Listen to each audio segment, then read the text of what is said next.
Hello everyone, कैसे हैं आप सब। I hope everyone is doing great in their lives. तो ये हमारा वीडियो रहेगा जिसमें हम कि इंडक्टर के बारे में बेसिक्स सीखेंगे।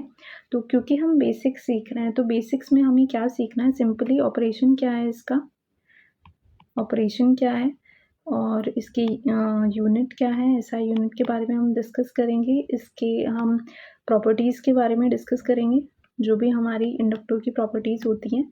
तो इस वीडियो का जो मोटिव रहेगा, वीडियो का मोटिव आपका सिर्फ ये रहेगा, एक basic understanding of technical terminologies, basic understanding technical terminologies की, राइट। तो अब हम नेक्स्ट स्लाइड पे चलते हैं।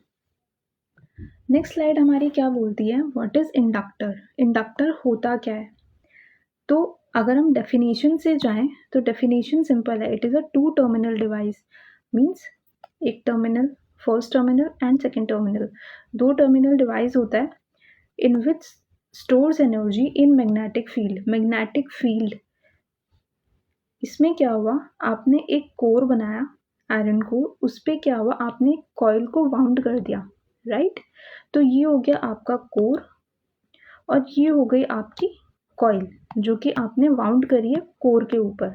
अब जब हम ये ऑपरेट करेंगे इसे, तो कैसे ऑपरेट करेंगे, हम इसके अंदर से फ्लो ऑफ करंट करेंगे, राइट। तो हम क्या करेंगे, ये जो हमने कॉइल वाउंड करी है कोर के ऊपर, इससे हम फ्लो ऑफ करंट करेंगे इस टर्मिनल से, ठीक है। तो हमने क्या किया, यहाँ पे ये प्लस का टर्मिनल है, नेगेटिव टर्मिनल है, तो यहाँ पे क्या बोला गया है कि it has a two terminal device. तो हो गया आपका फर्स्ट टर्मिनल एंड आपका सेकेंड टर्मिनल।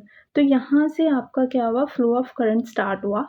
जब फ्लो ऑफ करंट स्टार्ट हुआ मीन्स चेंज ऑफ करंट हो रहा है कंडक्टर में, change of current. Change of current की वजह से इसके आसपास, ये जो कॉइल है इसके आसपास मैग्नेटिक फील्ड जनरेट हुई, ठीक है, मैग्नेटिक फील्ड। जब ये मैग्नेटिक फील्ड जनरेट हुई, इससे हमारे पास डेवलप हुआ magnetic flux, developed magnetic flux, right. तो ये जो मैग्नेटिक फ्लक्स डेवलप हुआ, यहाँ से आपकी एनर्जी स्टोर करेगा ये, और वो एनर्जी किस फॉर्म में होगी, काइनेटिक एनर्जी की फॉर्म में। काइनेटिक एनर्जी की फॉर्म में जो एनर्जी स्टोरेज करेगा इंडक्टर, ये conductor, that's why it is called inductor, ठीक है। तो जब भी हमें इंडक्टर समझाना है तो हम कैसे समझाएंगे उसे, वी जस्ट हैव टू, मैं पहले इरेज कर देती हूँ इसे, erase all, just a minute, erase all, ठीक है। तो हमें क्या रहेगा कि हमें समझाना है तो हम सिंपल, क्योंकि देखो कैपेसिटर में भी सेम चीज़ होती है। अगर हम कैपेसिटर को थोड़ा सा डिस्कस करें तो इसमें प्लेट्स होती हैं। प्लेट्स क्या होती है, positively charge and negatively charge, ठीक है। तो चार्जेस को सेपरेट करके जो एनर्जी को स्टोर किया गया, एनर्जी को स्टोर किया गया किसकी फॉर्म में, पोटेंशियल एनर्जी की फॉर्म में। पोटेंशियल एनर्जी की फॉर्म में जब इस एनर्जी को स्टोर किया गया तो हमने बोला इसे कैपेसिटेंस, ठीक है। Now we are talking inductor, तो यहाँ पे इलेक्ट्रोमैग्नेटिक एनर्जी की बात होगी, इलेक्ट्रोमैग्नेटिक एनर्जी की। तो यहाँ पे क्या होगा आपका, magnetic flux, magnetic, electromagnetic field, electromagnetic field that generate electric flux, sorry, magnetic flux, and it will lead to inductance, energy storage, ठीक है। तो ये एनर्जी जो आपकी स्टोर हुई, हाफ Li², ये इसका फॉर्मूला रहेगा, ये हम आगे डिस्कस करेंगे अच्छे से। तो ये जो आपकी एनर्जी स्टोर हुई, this is all we call the working of an inductor. तो अगर आपको डेफिनेशन आती है कि डेफिनेशन क्या है इंडक्टर की, तो it is as simple as that, it is a two terminal device, it is a two terminal device first terminal and second terminal. जो यहाँ से आपका ये वाउंड हुआ है ना, तो ये आपके हो गए फर्स्ट और सेकेंड टर्मिनल, राइट। तो ये हो गया आपका कॉइल वाउंड, और कॉइल वाउंड होके इसने एनर्जी को स्टोर किया मैग्नेटिक फील्ड में और इलेक्ट्रिक करंट को फ्लो किया through it. So this is all the how inductor works. Next slide पे आप चलते हैं। नेक्स्ट स्लाइड पे हमें बोला है कि व्हाट इज इंडक्टेंस। इंडक्टेंस है क्या? So it is a magnetic energy storage capacity of an inductor. Inductor जो कि एनर्जी को स्टोर करेगा, मैग्नेटिक एनर्जी को, या हम कह सकते हैं काइनेटिक एनर्जी को,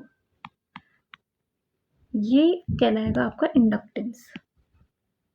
ठीक है, एनर्जी स्टोरेज की क्या कैपेसिटी है उसकी, वो आपकी होगी इंडक्टेंस। तो यहाँ पे वही डिस्कस किया गया है कि कैसे होगा। L equals to D I by D T. ये डेरिवेशन क्या बताता है आपको? Change in current, change in current with respect to time, with respect to time. Time के साथ जो करंट का वेरिएशन है वो आपका इंडक्टेंस में आएगा। ठीक है, तो नेक्स्ट डेफिनेशन क्या है? Tendency of an inductor to oppose change in electric current flowing through it. Inductor जो है हमारी, सपोज ये कॉइल है, ये सिंबल है इंडक्टर का जिसे हम एल से डिनोट करते हैं, और ये सिंबल है। यहाँ से जब हम करंट को फ्लो करेंगे तो इसका अपोजिशन करना, कि अपने अंदर से करंट को फ्लो नहीं करने देना, हम उसे रेसिस्टेंस भी बोलते हैं। ठीक है, लेकिन जब हम बात करते हैं यहाँ इंडक्टर की, तो ये होगा चेंज इन करंट। ये अपने अंदर से करंट को फ्लो को अपोज नहीं कर रही, चेंज इन करंट को अपोज कर रहा है। So that is the difference between resistance and inductance. Fine, तो दो चीजें होती हैं। Let me clear this all, erase all. दो चीजें होती हैं, एक होता है oppose the flow of current, so this is what we call resistance. Okay, so this is resistance, and oppose in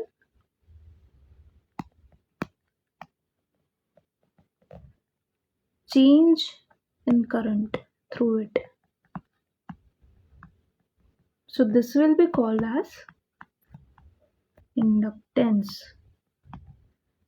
Fine, so this is the inductance. अब हम चलते हैं अपना नेक्स्ट स्लाइड पे। नेक्स्ट स्लाइड पे डिस्कस किया है कि यूनिट क्या है इंडक्टर की। तो inductor is represented by L. जैसे कि हमने पहले डिस्कस किया है कि इंडक्टर जो है वो एल से रिप्रेजेंट होता है, कैपिटल एल से, in the electric circuits like this. ये इसका सिंबल होता है कॉइल का, और ये होता है आपका इंडक्टेंस, इंडक्टर। ऐसा unit of inductor is Henry. अब जब भी हम लिखेंगे कि भाई ऐसा यूनिट ऑफ इंडक्टर, तो 2 हेनरी, 3 हेनरी, इस तरह से रिप्रेजेंट होगा इंडक्टेंस। किसी भी इंडक्टर का इंडक्टेंस इस तरह से रिप्रेजेंट होगा, उसकी एनर्जी स्टोरेज कैपेसिटी। जैसे यहाँ पे सिंबल है, रेसिस्टर का सिंबल ऐसे होता है, कैपेसिटर को इससे plates charging plus and minus दो तरह के चार्जेस को सेपरेट करके जो एनर्जी स्टोरेज होती है, that is called capacitance. Inductor का कॉइल फॉर्म में होता है सिंबल। थर्ड पॉइंट है हमारा 1 हेनरी। अब 1 हेनरी की डेफिनेशन क्या होगी? 1 हेनरी का इंडक्टेंस को हम कैसे डिफाइन करेंगे एक कॉइल के? 1 वोल्ट इज प्रोड्यूस्ड, लाइक हमें पता है, पहले मैं क्लियर ऑल कर देती हूँ, उसके बाद हम ये पॉइंट डिस्कस करेंगे। रिजॉल्व, तो हमें पता है कि D I by D T, D I by D T, change in current with respect to time, this is what we call inductance, right? So change in current by changing 1 ampere current in 1 second, and when we develop 1 volt, because current upon time, right? तो 1 volt हमारा generate हुआ है 1 second में 1 ampere current को flow करवा के, change in current जो हमने 1 एम्पियर किया इस कॉइल के अंदर, इससे 1 वोल्ट जनरेट हुआ, लाइक 1 वोल्ट जनरेट हुआ। तो यहाँ पे जो इंडक्टेंस की वैल्यू आएगी वो आएगी आपकी 1 हेनरी। ठीक है, सो यहाँ पे वही चीज़ डिस्कस हुई है, D I by D T equals to 1 ampere per second, means 1 second में 1 एम्पियर का करंट को आपने चेंज करवाया किसमें, कॉइल में, और ये बताया है 1 वोल्ट इससे जनरेट हुआ है, और यहाँ पे 1 वोल्ट जनरेट होने से जो इंडक्टेंस इस टाइम पे हुआ है वो है 1 Henry. So this is the definition of 1 Henry. तो हम एक बार रीड भी कर लेते हैं for better understanding. 1 Henry is the value of self-inductance in a coil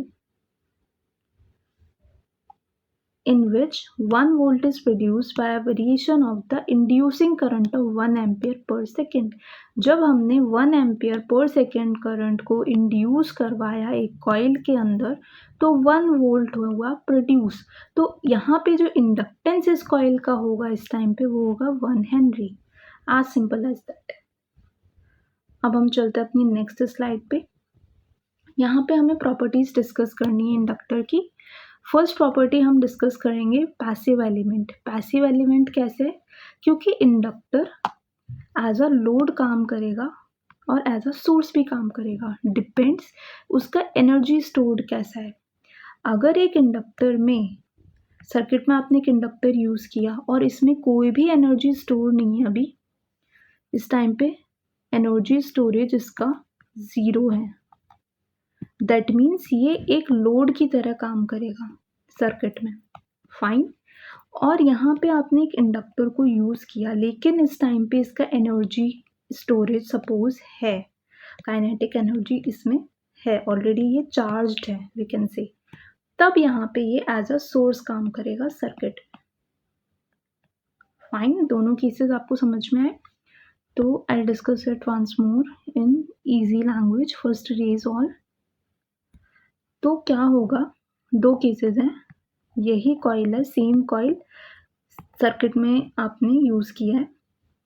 तो जब आपने सर्किट में यूज़ किया है तो क्या होगा, यहाँ पे ये चार्ज नहीं है, ये इसमें कोई एनर्जी नहीं है, तो ये एज अ लोड काम करेगा सर्किट पे। यहाँ पे ये फुल्ली चार्ज है या पार्शियली चार्ज है, मीन्स इसके अंदर कुछ काइनेटिक एनर्जी ऑलरेडी प्रेजेंट है, तो ये काम करेगा as a source in the circuit.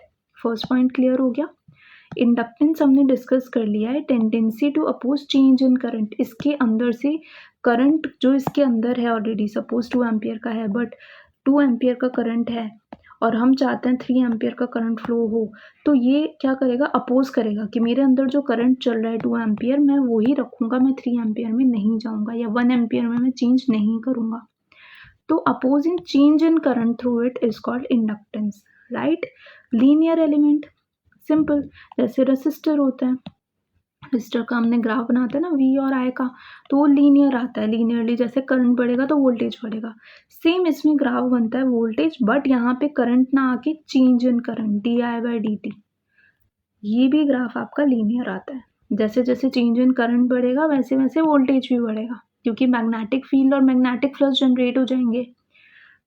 Then आता है आपका डायनामिक एलिमेंट। डायनामिक एलिमेंट क्योंकि ये एनर्जी को स्टोर कर सकता है, वही हमने बात करी कि काइनेटिक एनर्जी की फॉर्म में स्टोर करता है अपनी एनर्जी को, वहीं कैपेसिटर पोटेंशियल एनर्जी की फॉर्म में स्टोर करता है, तो इसलिए हम इसे बोलेंगे एनर्जी स्टोरेज। जहाँ पे भी आ गया डायनामिक एलिमेंट है।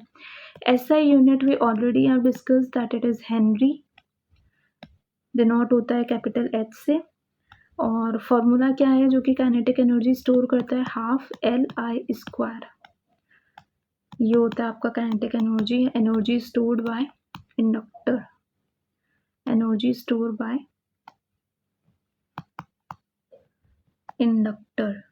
तो क्या होता है एनर्जी स्टोरेज, यहाँ पे एल हो गया इसका इंडक्टेंस, जो कि इंडक्टर का इंडक्टेंस होगा, करंट जो अभी फ्लो कर रहा है उसका स्क्वायर लेंगे, multiply by 1/2, this will give you the energy stored in the inductor at a particular time. Fine. So this is all for today's video. Thank you everyone.